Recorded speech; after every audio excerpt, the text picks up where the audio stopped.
cyclonic dust collector, and it's got about 600 CFM. It's designed for one or two tools to use.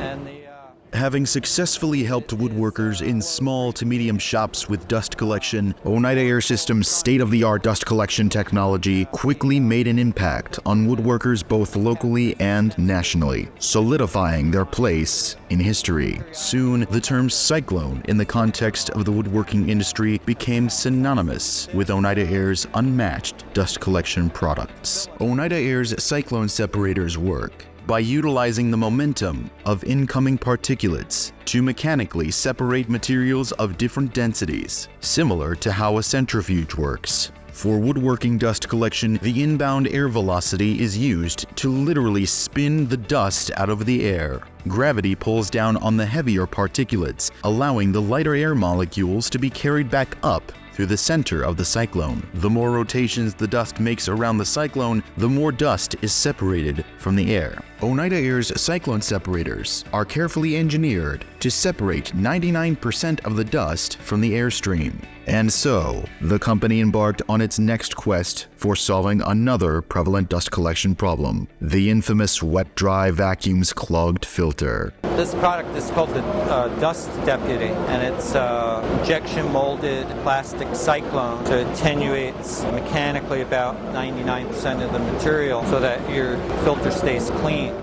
Dust Deputy got its infancy when we were working on building products for hardwood floor, sanding, refinishing, those type of contractors. It was a part involved in a bigger purpose there. It was part of a system we were building for the floor refinishing market. Robert was doing some home project, messy, and especially with shop vacuums, a lot of times, they collect, but usually after the fact. And of course, Robert being the creative guy that he is and having a company that's obviously is a dust collection company, said, you know what, I can make something that, fixes this problem. And it started out with a little experimental building of a few different, small dust collectors. Then we saw how well it worked. There has to be a viable market out there for this if it worked this good. One day, squinting at it and say, hey, this has applications, broader applications, and everybody could use this, not just the floor sanding equipment. Was solving a problem at hand, and then how do we cross-apply that to other needs? So.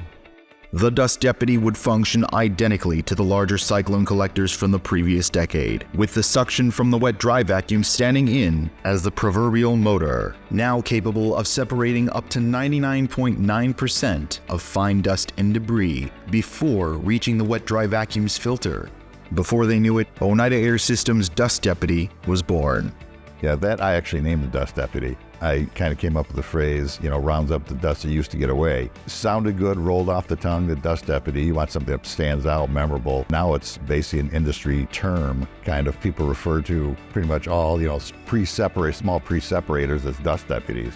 Yet, the process for creating a practically minuscule iteration of their original cyclone collectors specifically for use with wet-dry vacuums came with its own unique obstacles. When it first came out, people were like, well, that doesn't really work, As more of them were sold and it gained traction and, customer testimonials were saying, look, this thing, you can hook it up and sand drywall, and that's fine dust, and it's separating that out of the airstream. This thing works fantastic.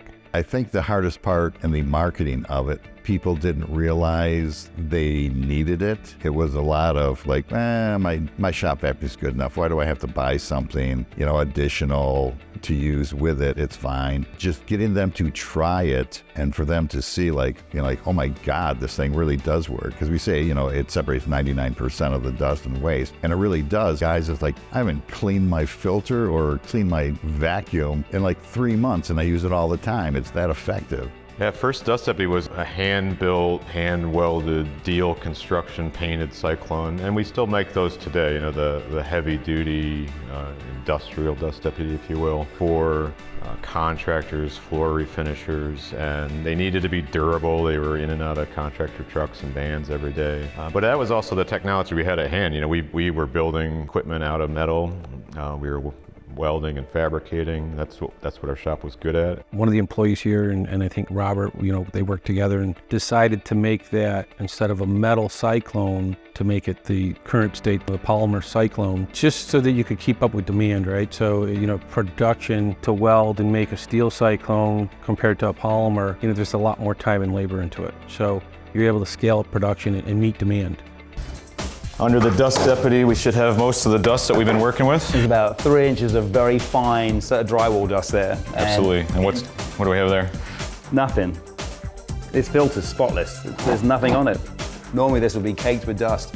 The Dust Deputy remains Oneida Air's flagship product to this day. With the success of the Dust Deputy came the creative spark for even more groundbreaking dust collection solutions. The success of the Dust Deputy helped other products just because there was a gap as far as, there were pretty much shop vacuums and larger systems. And a lot of guys, they, especially hobbyists, they have smaller shops.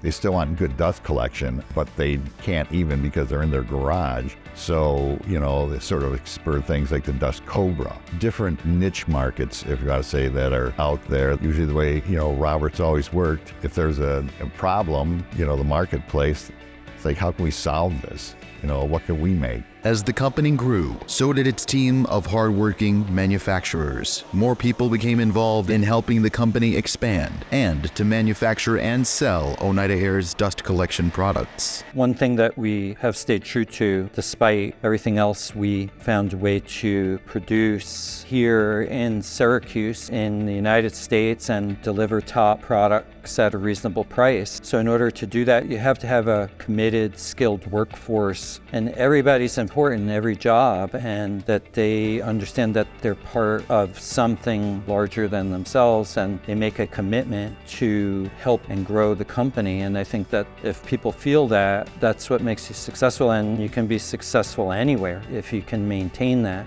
It resonates with the employees all the way back. Shared culture values, shared that pride of being a craftsman, doing things with your hands. It's always one of the questions when you interview people. It's like, are you excited and comfortable with that understanding that like what you do here really matters? Your decisions and your work, what you do every day, you see the results of that downstream, and it's something that our team really appreciates. Likes that accountability, likes to see the fruits of their labor, and you get to it here. So. The diverse workforce. We had people from the Congo, Serbia, Cuba, you name it. I mean, it was just a huge, diverse workforce. And everybody got along. It was great. And it was just funny sometimes we'd get some phone call. I remember specifically, we got a call from one of the salespeople, and the person was Polish, and they didn't speak English very well, and she was having a real hard time. And it was, oh, wait a minute. And ran out in the shop, got one of the welders who was Polish. I mean, he was literally from Poland, brought him into the office, and he was having the conversation with the guy in his native language. It was funny. We did that a couple times. Somebody would call in that spoke Spanish and their English wasn't great, and we just go out in the shop or go down to shipping, and somebody from Puerto Rico or like that, bring them up and get the order right. I used to say the little United Nations out in the shop. It was just a wonderful mix of different cultures and languages and people working together. As far as my co-workers, great people. It's like family. The crew I got is a great crew, and I hope they stick around for a long time, and they're a good group of people. I always teach my workers there, when they come in, they don't know how to ship, they're learning our stuff. I say, very first thing I tell them, how would you want this package to come to you? Would you want it rattling or you want it packed nice? So that's the very first thing I tell them. We take pride in our work here, and I want to keep it that way. Everybody I know here, they do that. They're very conscientious of their work. They're very proud of their work. That's why Oneida, we're made in America. We got to be proud of our work. We got to be proud of America here, and that's what we're all about. Made in America, and we got to show them we're proud. With changing times come changing demands for dust collection, which would ultimately give rise to the world's first and only universal dust collector.